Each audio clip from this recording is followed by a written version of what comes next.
7 দিনের মধ্যে শেখ হাসিনার পদত্যাগপত্র রাষ্ট্রসংঘে জমা করবার নির্দেশ দিয়েছেন। পদত্যাগপত্র মানে শেখ হাসিনা প্রধানমন্ত্রী পদ থেকে তিনি স্বেচ্ছায় চলে গিয়েছেন। এই পদত্যাগপত্রটা জমা করতে হবে রাষ্ট্রসংঘে, এবং জমা যদি সেটা করবার দায়িত্ব কার? দায়িত্ব হচ্ছে বাংলাদেশের ইউনূস সরকারের। এবং এই পদত্যাগপত্রটা সেখানে জমা করতে পারলে ইউনূস সরকার তার ক্ষমতায় থাকতে পারবেন, এবং যদি সেটা জমা না করা যায় তাহলে ইউনূস সরকারকে বিদায় নিতে হবে। রাষ্ট্রসংঘ নির্দেশ দেবে, বিদায় নিতে হবে, এবং সেই বিদায় করবার দায়িত্ব তারপরে নতুন করে সেনাপ্রধান এবং রাষ্ট্রপতি তারা নতুন সরকার তৈরি করবেন, কে শেখ হাসিনাকে নিয়ে এসে ক্ষমতায় বসাবেন। এই মর্মে নাকি রাষ্ট্রসংঘ একটি নির্দেশ দিয়েছে, এবং এই নির্দেশ দেওয়ার কারণটাই হচ্ছে যে রাষ্ট্রসংঘ তার কাছে গেছে যে সরকার এখন বাংলাদেশে আছে এই সরকার বৈধ পথে, এটা কোনো নির্বাচিত সরকার নয়, সুতরাং এই সরকার বৈধ নয়। অতএব এই সরকারকে বিদায় নিতে হবে, কারণ রাষ্ট্রসংঘ কোনো অবৈধ সরকারের সঙ্গে কোনো রকম লেনদেন বা যোগাযোগ এগুলো রাখবে না। এই খবরটা চারদিকে খুব বলবো না, তবে গতকাল এই খবরটা খুব চাউর হতে দেখছি। এখন প্রশ্ন আসছে, আমি এই খবরটা দেখবার পরে আমার নিজের কাছে বেশ অদ্ভুত লাগলো। খবরটা অদ্ভুত লাগার ফলে আমি বাংলাদেশে এবার এসে কোথায় আমাদের যে অ্যান্থনিও গুতেরেস তিনি যে সংবাদ সম্মেলন করেছেন, প্রেস ব্রিফিং করেছেন, এছাড়া তার সম্পর্কে বিভিন্ন যেসব খবরাখবর বেরিয়েছে সেগুলো তন্ন করে আমি খুঁজলাম যে এই ধরনের খবর অন্য কোথাও দেখা যাচ্ছে কিনা, মানে কোনো নির্ভরযোগ্য সূত্রে যেখানে গুতেরেসের মুখ থেকে এই খবরগুলোটা বেরিয়ে আসছে, এইরকম কিছু আমি খুঁজবার চেষ্টা করলাম, কিন্তু আমি খুঁজে পেলাম না।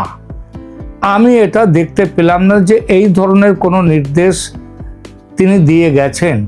কিন্তু তার থেকেও বড় যে প্রশ্নটা দাঁড়াচ্ছে যে এই ধরনের নির্দেশ দেওয়ার ক্ষমতা সেটা কি রাষ্ট্রসংঘের আছে? আমি এই প্রশ্নটাকেই পরে দেখলাম যে অন্য খোঁজাখুঁজি না করে দেখা যাক এই ক্ষমতাটা রাষ্ট্রসংঘের আছে কিনা। আমরা সবাই জানি যে শেখ হাসিনা 5 আগস্ট ছাত্র জনতার বিক্ষোভের প্রেক্ষিতে তিনি দেশ ছেড়ে ভারতে আশ্রয় নিতে বাধ্য হয়েছিলেন, এবং তার জায়গায় ক্ষমতা ছাত্র জনতা মোটামুটি তাদেরই নেতৃত্বে ওখানে ক্ষমতা আজকে দখল করেছেন, ক্ষমতায় রয়েছেন মোহাম্মদ ইউনূস। এই হচ্ছে ব্যাপারটা। প্রশ্নটা উঠেছে রাষ্ট্রসংঘের কাছে বিভিন্ন দিক থেকে, বিশেষত 2-1টা মানবাধিকার সংগঠন এবং আওয়ামী লীগের পক্ষভুক্ত, আজকাল তো মানবাধিকার সংগঠনরাও কোনো না কোনো পক্ষে থাকেন, সেই পক্ষের হয়েই কথা বলেন। তা আওয়ামী লীগের পক্ষভুক্ত কিছু সংগঠন, তার মধ্যে কিছু মানবাধিকার সংগঠন আছে, তারা এই বিষয়টি নিয়ে রাষ্ট্রসংঘে অভিযোগ জানিয়েছে। যেমনভাবে শেখ হাসিনার বিরুদ্ধেও আবার কিছু মানবাধিকার সংগঠন যারা ওই ছাত্র জনতার পক্ষে এবং ইউনূস সরকারের পক্ষে, তারাও আবার তাদের মতো করে রাষ্ট্রসংঘের কাছে কিছু অভিযোগপত্র পাঠিয়েছে শেখ হাসিনা সরকারের বিরুদ্ধে, তাদের আমলে কি খারাপ ঘটেছিল ইত্যাদি ইত্যাদি নিয়ে। এখন প্রশ্নটা হচ্ছে এই রটনা কিংবা প্রচার সত্যি কিংবা মিথ্যে সেটা পরে আসছে, কিন্তু যেটা হলো একটা প্রচার চারদিকে হচ্ছে, সেটা এবার নাকি আমাদের আন্তোনিও গুতেরেস, যিনি রাষ্ট্রসংঘের মহাসচিব, তার নাকি এই হঠাৎ সফর বাংলাদেশে, এই সফরের মূলে নাকি আমেরিকার একটা চাপ আছে, সেটাও বোঝা যাচ্ছে, সেটাও প্রচার হচ্ছে। এবং সেই চাপের জন্যেই, অর্থাৎ ট্রাম্প প্রশাসন থেকে চাপ পেয়ে গুতেরেস বাংলাদেশে এসছেন এবং তিনি সামনে রেখেছেন রোহিঙ্গাদের জন্য তিনি আসছেন ইত্যাদি ইত্যাদি।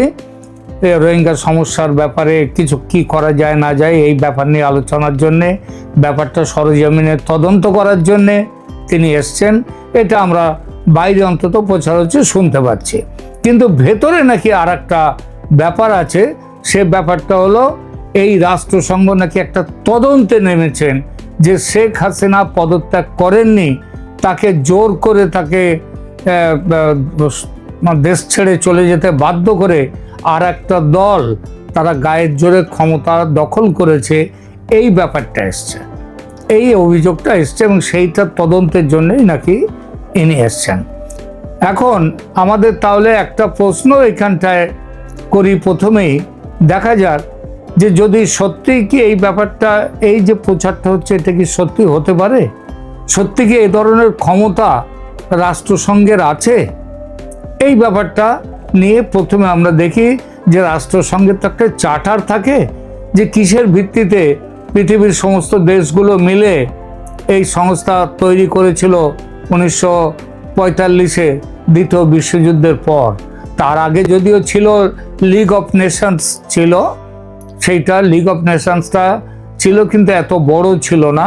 সেই লিগ অফ নেশনসটাই পরিবর্তিত হয়ে রাষ্ট্রসংঘের ভূমিকা নিয়েছে, রাষ্ট্রসংঘ তৈরি হয়েছে।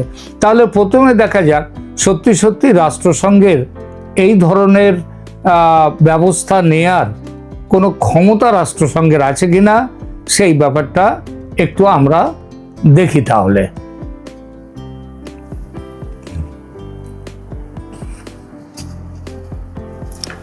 দেখুন, রাষ্ট্রসংঘের যে চার্টার অফ ডিমান্ডস আছে, এই চার্টার অফ ওদের যে চার্টারের অনুযায়ী ওরা তৈরি হয়েছিল রাষ্ট্রসংঘ, সেখানে বলা আছে while the UN can take actions to address situations where a government is deemed to be a threat to international peace and security, মানে রাষ্ট্রসংঘের ক্ষমতা আছে যে বিশ্ব শান্তির পক্ষে এবং বিশ্বের নিরাপত্তার পক্ষে যদি কোনো দেশের সরকার কোনো অ্যাকশান নেয়, তাদের কোনো কাজের ফলে বিশ্ব শান্তি এবং বিশ্বের নিরাপত্তা বিঘ্নিত হচ্ছে, সেখানে রাষ্ট্রসংঘ তাদের বিরুদ্ধে, সেই সরকারের বিরুদ্ধে ব্যবস্থা নিতে পারে। ব্যবস্থা মানে কি? ব্যবস্থা মানে তাদের এগেনস্টে স্যাংশন দিতে পারে। যেমন ধরা যাক, এবার রাশিয়া ইউক্রেনের যুদ্ধ বাঁধবার পরে, রাশিয়া ইউক্রেন আক্রমণ করবার পর রাশিয়ার বিরুদ্ধে রাষ্ট্রসংঘ তারাও কিন্তু স্যাংশন দিয়েছে, অর্থাৎ তাদের বিরুদ্ধে কিছু নিষেধাজ্ঞা জারি করেছে। এটা ঠিক, কিন্তু এটাও ঠিক যে রাষ্ট্রসংঘে পরিষ্কার বলা আছে, it cannot declare a government in power illegal as that would violate the principle of non-intervention in domestic affairs। মানে হচ্ছে এটা রাষ্ট্রসংঘের ওই ক্ষমতাটা আছে যে বিশ্ব শান্তি এবং সুরক্ষার জন্যে বিঘ্নিত করলে সেই দেশের বিরুদ্ধে নিষেধাজ্ঞা জারি করতে পারে, কিন্তু রাষ্ট্রসংঘের এই ক্ষমতা নেই। একটা সরকার সে যদি তাকে ইললিগাল ঘোষণা করা, মানে অবৈধ ঘোষণা করা, যেটা ইউনূস সরকারকে এই যে বলা হচ্ছে না যে শেখ হাসিনাকে জোর করে তাড়িয়ে দেওয়া হয়েছে দেশ থেকে, তিনি পদত্যাগ করে যাননি, সুতরাং তাকে ফিরিয়ে আনতে হবে, তাকে ক্ষমতা দিতে হবে এবং সেই ব্যবস্থা করবে আমাদের বাংলাদেশের সেনাপ্রধান এবং রাষ্ট্রপতি মিলে। ট্রাম্প সাহেবের, মার্কিন প্রেসিডেন্ট ডোনাল্ড জে ট্রাম্প, এই ট্রাম্প সাহেবের একটা টুইট, এক্স হ্যান্ডেলে একটা পোস্ট নিয়ে এখন সারা দেশ জুড়ে, বাংলাদেশ তো বটেই, তার সাথে ভারতেও, এবং বিশেষ করে ভারতের মানুষদের মধ্যে এবং সাংবাদিকদের মধ্যে তো বিশেষ করেই একটা বিরাট হইচই শুরু হয়ে গিয়েছে ট্রাম্প সাহেবের একটা এক্স হ্যান্ডেলে পোস্ট নিয়ে। আগে টুইটার বলতো, এখন টুইটারের মালিক হয়ে গেছেন আমাদের এলন মাস্ক সাহেব। ট্রাম্প সাহেবের ডিওজির যে যিনি হেড, তিনি হয়ে গেছেন এখন মালিক এই এক্স হ্যান্ডেলের, এক্সের। তো সেই জন্যেই আরও জিনিসটা হচ্ছে যে এইখানে ট্রাম্প সাহেব যে জিনিসটা একটা পোস্ট করেছেন, সেই পোস্টটা আপাতত একটা কোনো ইনস্ট্রাকশন নয়, নির্দেশ নয়, কিছুই নয়, যেন একটা স্টেটমেন্ট। এই স্টেটমেন্টটা অনেকটা ভক্ত সুলভও হতে পারে, মানে শেখ হাসিনার ভক্ত হয়ে গেছেন ট্রাম্প, সেই জন্যই তিনি এমন কথাটা বলতে পারেন, একটা ওই হিসেবে হতে পারে। আর একটা হতে পারে তিনি শেখ হাসিনা ফিরে যাওয়ার ব্যাপারে তিনি সমর্থন আছে তার, সেই সমর্থন তো আমরা অগোছালোভাবে, খুব গোছালোভাবে না শুনলেও অগোছালোভাবে অনেকদিন ধরেই শুনে আসছি যে ট্রাম্প সাহেব তিনি শেখ হাসিনার দিকে তার কিছুটা সুদৃষ্টি আছে, সুনজর আছে, সেই জন্যই হতে পারে। কিন্তু কথাটা হলো কি, কথাটা পোস্ট আগে মানে তিনি যে শেয়ারটি করেছেন, যে পোস্টটি ওখানে দিয়েছেন, সেইটি নিয়ে একটু বলি। সেখানে তিনি বলেছেন Sheikh Hasina coming back as Bangladesh PM. Sheikh Hasina বাংলাদেশের প্রধানমন্ত্রী হিসেবে তিনি আসছেন বাংলাদেশে, ফিরছেন বাংলাদেশে। আচ্ছা, এই বক্তব্যটার মধ্যে কি কোনো ট্রাম্প সাহেবের নির্দেশ আপনারা দেখতে পেলেন? আমি তো দেখতে পাইনি যে এর মধ্যে ট্রাম্প সাহেবের কোনো নির্দেশ আছে। আমার শুধু মনে হলো এটা একটা জাস্ট স্টেটমেন্ট। এখন এই স্টেটমেন্টটা ট্রাম্প সাহেব কেন দিতে গেলেন? দেয়ার কি এই মুহূর্তে হঠাৎ কোনো, এটা দিয়েছেন গত পরশু, মানে আমাদের হিসাবে গতকাল সকালের দিকে, ভোরবেলার দিকে তিনি এইটা দিয়েছেন। তো হঠাৎ তিনি এইটা কেন দিতে গেলেন? কি এমন পরিস্থিতি হলো যে শেখ হাসিনা বাংলাদেশে ফিরে আসবেন, এই কথাটা বলার হঠাৎ দরকার হলো? প্রশ্নটা এই জন্যই ওঠে যে আমেরিকার যিনি প্রেসিডেন্ট, তিনি তো একেবারে জেসেল মানুষ নন, আর তার সময়েরও অনেক দাম। তিনি কথাও বলবেন, মানে অনেক দূরের দিকে তাকিয়ে দৃষ্টি রেখে তারপরে কথা বলেন। বিশেষ দরকার যে কথাগুলো সেগুলোই বলেন, অদরকারি কথা তিনি বলেন না।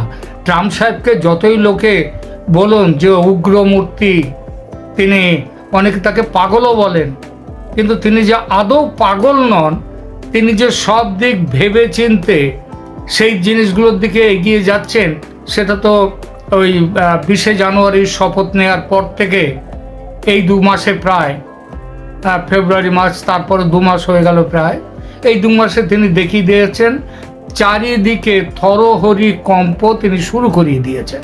তো এইরকম মানুষটি হঠাৎ শেখ হাসিনা বাংলাদেশের প্রধানমন্ত্রী হিসেবে ফিরবেন, এটা বলার কি এমন দরকার ছিল? তিনি কি কোনো সাংবাদিক সম্মেলনে সাংবাদিকের প্রশ্নের উত্তর দিচ্ছেন, যেটা 13ই ফেব্রুয়ারি আমাদের হোয়াইট হাউসে বসে তিনি সাংবাদিক সম্মেলনে মোদির সাথে বসে তিনি বলে দিয়েছিলেন যে I will leave Bangladesh to PM, PM মানে মোদি। এই তো তিনি সেদিন বলেছিলেন।